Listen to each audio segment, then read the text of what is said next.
আখিরাতের ব্যাপারে তাকানো হবে কোন দিকে? উপরে। কথা ঠিক না? তার 7 প্রকার লোককে আল্লাহ ডাইকে আরশে ছায়া দেবে। এর ভিতরে এক প্রকার কলবুহু মুআল্লাকুন ফিল মাসাজিদ, ওই সমস্ত অন্তরওয়ালা পুরুষগুলো যাদের কলবটা মসজিদের সাথে লাগানো থাকবে। কখন মসজিদে মুয়াজ্জিন আযান দিবে আর আমি ওযু করিয়া পাকসার হইয়া মসজিদে দিয়ে আল্লাহর সামনে দাঁড়াবো, এই যে একটা অন্তরের টান, এই কিসমের লোকদেরকে আল্লাহ ডাইকে কোথায় ছায়া দেয়? আরশে নিচে। আলহামদুলিল্লাহ।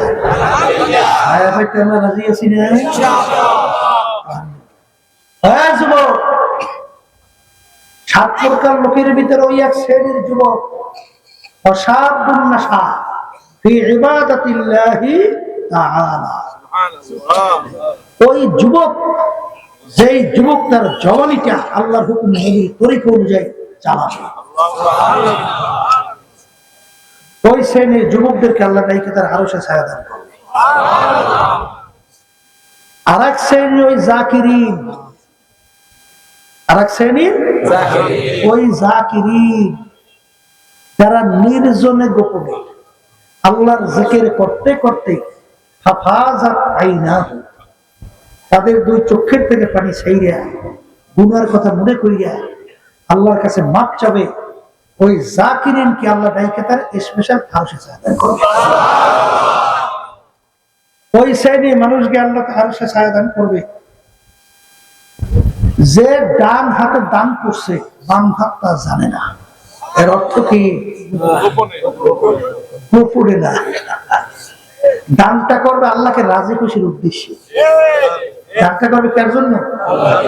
প্রকাশ্য দান করলে আল্লাহ রাজি খুশির উদ্দেশ্যে হইলে এই দানশীলকে আল্লাহ আরশে ছায়া দান করবে। আবার গোপনে দান করিয়া মনে মনে রিয়ায় খুশি, আমি খুব বুজুর্গ হয়েছি, আমি দানটা খুব গোপনে করছি, আমি খুব দরবেশ হয়েছি, করছে গোপনে ঠিক, কিন্তু সালার সব গাই দিয়েও কিন্তু সে রিয়াকার হইতে পারে, মুতাকাব্বির হইতে পারে, আবার বাদশাহী চেয়ারে বসেও সে আল্লাহওয়ালা হইতে পারে। এই সম্পর্কটা কিন্তু কলবের সাথে অন্তরের সাথে। কথা ঠিক কিনা? তাহলে যেই কথা বলতে চাইছিলাম যে ওই শ্রেণীর দানশীল যারা দান করবে একমাত্র আল্লাহকে রাজি খুশির উদ্দেশ্যে। এখন গোপনে দান করবে, প্রকাশ্যে না। আবু বকর সিদ্দিক রাদিয়াল্লাহু তাআলা আনহু তিনি প্রকাশ্যে দান করে না, আসতে পারে। তাহলে প্রকাশ্যে দান করলে তো সব পাই নাই। 40,000 মতো স্বর্ণ মুদ্রা প্রকাশ্যে আল্লাহ রাস্তা দান করছে, আবার 40,000 স্বর্ণ মুদ্রা গোপনে আল্লাহ রাস্তা দান করছে। এইটা সম্পর্ক হইল কলবের সাথে, অন্তরের সাথে। কথা ঠিক কিনা? হাদিসের মধ্যে আছে জফুল কালাম, এটা আল্লাহর হাতে। ইন্নাল্লাহা লা ইয়ানজুরু ইলা সুওয়ারিকুম ওয়া আ'মালিকুম ওয়ালাকিন ইয়ানজুরু ইলা নিয়াতিকুম ওয়া কুলুবিকুম আও কামা ক্বালা আলাইহিস সালাতু ওয়াস সালাম। আল্লাহ রাসূল সাল্লাল্লাহু আলাইহি ওয়াসাল্লাম বলেন যে আল্লাহ বান্দা-বান্দী শুধু বাহ্যিক আমলের দিকেই তাকাইয়া থাকে না, আল্লাহ রাব্বুল আলামিন বান্দা-বান্দী দিলের দিকে তাকায়। তোমার অন্তরের কলবের অবস্থানটা কি? তাহলে ওই দানশীল যারা দান করবে আল্লাহকে রাজি খুশির উদ্দেশ্যে, এই দানশীলকে আল্লাহ ডাইকে তার স্পেশাল আরশে ছায়া দান করবে। কথা ঠিক কিনা? এই এক শ্রেণী কিন্তু বর্তমানে, আগে এটা খুব প্রচলন বেশি, হজ করে এলে হাজি যদি তার লকম না লাগাই ওরে রাগ করত, আমি হাজির আসি, হাজি লাগাও না কা, ওর হাজিগিরি শেষ। ও হাজিগিরি নাম কামাই করার জন্য হজ করছে, ও আল্লাহকে রাজি খুশির জন্য হজ করছে। ঠিক কিনা? এই সম্পর্কটা কির সঙ্গে? ভালোবের সঙ্গে, অন্তরের সঙ্গে সম্পর্ক। ওই শ্রেণীর আল্লাহর বান্দা-বান্দীকে আল্লাহ কিয়ামতের ময়দানে আরশে ছায়া দান করবে। হুব্বু ফিল্লাহ, বুগযু ফিল্লাহ, যারা দুনিয়ায় থাকা অবস্থায় সম্পর্ক রাখবে, মোহাব্বত রাখবে আল্লাহকে রাজি খুশির জন্য, আর সম্পর্ক ছাড়বেও আল্লাহকে রাজি খুশির জন্য, এই শ্রেণীর লোকদেরকে আল্লাহ দেখে তার আওয়াজ জানান।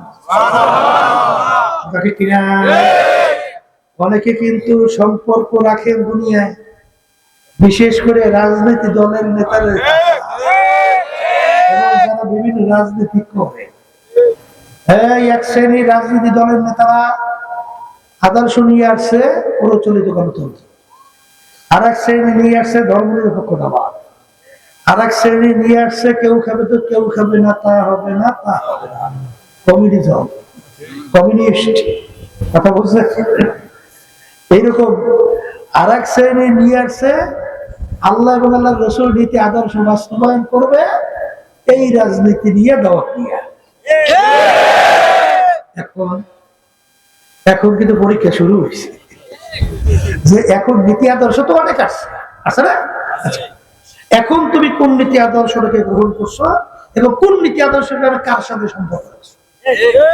যারা মানব রচিত কুফুরি তন্ত্রমন্ত্র, government of the people, by the people, for the people, আমেরিকার আব্রাহাম লিঙ্কন প্রাক্তন প্রেসিডেন্ট, তিনি এই প্রচলিত গণতন্ত্রের প্রবক্তা। তিনি বলছিলেন সমস্ত ক্ষমতার মালিক জনগণ। হুজুর তো নামাজ তো পড়ছেন ঠিকই, ক্ষমতার উৎস, সমস্ত ক্ষমতার মালিক যদি জনগণকে আপনি স্বীকার করেন, তোমার নামাজের মূল্য কি, তোমার রোজার মূল্য কি, তোমার হজের মূল্য কি? কি তুমি জোর করে বেহেশতে যাবা? তাহলে কোরআন হাদিস উল্টেই রেখে তোমার নিজের বানানো পাইছো কোথায়? কোথায় শিখছো? কোথার থেকে পাইছো? এই জন্য বলতেছিলাম, যারা নাকি দুনিয়ায় থাকা অবস্থায় সম্পর্ক রাখবে কাকে রাজি খুশির জন্য, কথা বলেন, সম্পর্ক ছাড়বেও আল্লাহকে রাজি খুশির জন্য, এই শ্রেণীর লোকদেরকে রব্বুল আলামিন ডাইকা তার আরশে ছায়া দান করেন। অনেকে কিন্তু আমার ভাই, আমার বাপ, আমার পোলা, আমার এলাকা, আমার অমুক, কি এর জন্য অনেকাংশে দেখা যায় তাদের সাথে সম্পর্ক রাখে, সহযোগিতায় থাকে। নূহ আলাইহিস সালামের পোলা আছে লোকেরা, কে নাম না, নবীর পোলা হইয়া যখন নূহ আলাইহিস সালাম দলবল নিয়ে নৌকা উঠছে, নৌকা উঠছে না, কেনান উঠছিল, যখন পানির বললে ফেলাই দিতেছে, তখন নূহ আলাইহিস সালাম বলে, মালিক আপনারা এই বলছেন আমার আহালকে আপনি ধ্বংস করবেন না, তাই কেনান তো আমার ছেলে আহাল, তা আপনি তাকে ধ্বংস করতেছেন কেন? তখন আল্লাহ বলে, নূহ লাইসা মিন আহলি, কেনান তোমার সন্তান হতে পারে, কেনান তোমার আহাল না, কেনান তোমার আহাল না। কবরে যাই কোন আত্মীয় স্বজনের পরিচয় চলে? আমি অমুক বেডার পোলা, এই পরিচয় কবরে একেবারে মা। আমি প্রেসিডেন্টের পোলা, আমি প্রধানমন্ত্রীর পোলা, আমি অমুক অমুক বংশের ফরমিয়া, চিনেন আমি কেনা?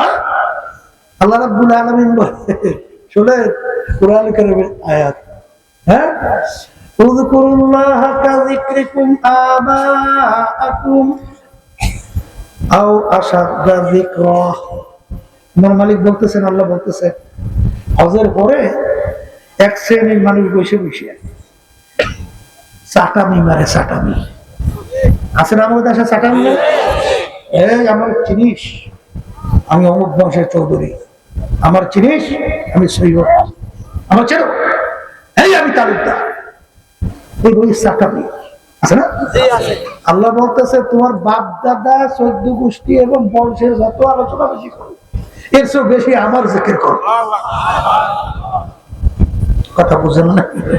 তাই যেই কথা বলতেছিলাম, শোনেন বাজান, কবরে কোনো দলের পরিচয় চলে, বংশের পরিচয় চলে, কার ছেলে কার মেয়ে চলে? কবরের যাত্রীরা কবরে যদি কোনো দলের পরিচয়, ব্যক্তির পরিচয়, কোন পীরের পরিচয়, কার বাপ, কার ছেলে, কার কি অমুক পরিচয় যদি চলতো, আল্লাহ রাসূল সাল্লাল্লাহু আলাইহি ওয়াসাল্লামের চেয়ে বড় পীর, বড় ওলি, বড় গাউস, বড় কুতুব দুনিয়া থেকে আসেও নাই, আসবেও না। আসছে আসছে আসছে আসছে, আসবে আসবে, আসে নাই। আল্লাহর হাবিব সাল্লাল্লাহু আলাইহি ওয়াসাল্লাম দুনিয়া থাকা অবস্থায় তার কলিজার টুকরা সন্তান ফাতেমা রাদিয়াল্লাহু তাআলা আনহা, নাম শুনছেন? শুনছেন না? আল্লাহর হাবিব এরকম আঙ্গুল দিয়ে সে ইশারা করে বলতেছেন, ইয়া ফাতেমা তু আনকুজি নাফসাক মিনান নার, এ ফাতেমা রে, দুনিয়ায় থাকা অবস্থায় নিজের এক আমল করো, জাহান্নামের আগুন থেকে বাঁচো, এরপরে অন্ধকার কবরে যাই আসো। হে ফাতেমা, যদি কবরে এই পরিচয় দাও আমি আখিরি জামানার নবীর মেয়ে, আল্লাহ হাবিব সাল্লাল্লাহু আলাইহি ওয়াসাল্লাম বলেন, ফাতেমা রে, এই পরিচয় কবরে কোনো কাজ হবে না। আমি বলি নাই, কোন পীর, মুফতি, মুহাদ্দিস বলে না। আল্লাহ রাসূল সাল্লাল্লাহু আলাইহি ওয়াসাল্লাম তার মেয়েকে ইঙ্গিত করে বলতেছিলেন, ফাতেমা, কবরে যদি এই পরিচয় দেয় আমি অমুকের মেয়ে, অমুকের মা, অমুকের স্ত্রী, কাজ হবে না।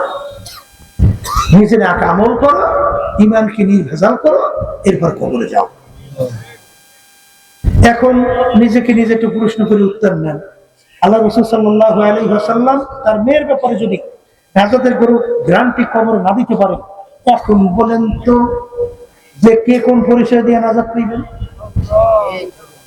চলবে না, চলবে না, চলে। এই জন্য আমার বাজানদেরকে বলবো, শোনেন, মরণ তো লাগবে, আসতে মরণ লাগবে না। ওই একজন জিজ্ঞেস করছিল হুজুর কাছে, হুজুর, মৃত্যুর কোন নির্ধারিত তারিখ, সময় সীমা কি আছে? হুজুর, মৃত্যুর কোন তারিখ টারিখ আছে? হুজুর বলতেছে, হ্যাঁ, মৃত্যুর নির্ধারিত তারিখ আছে। বলে কিভাবে?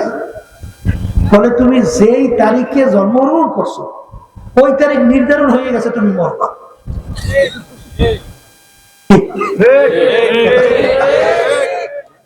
তাহলে মরণ লাগবে না? লাগবে।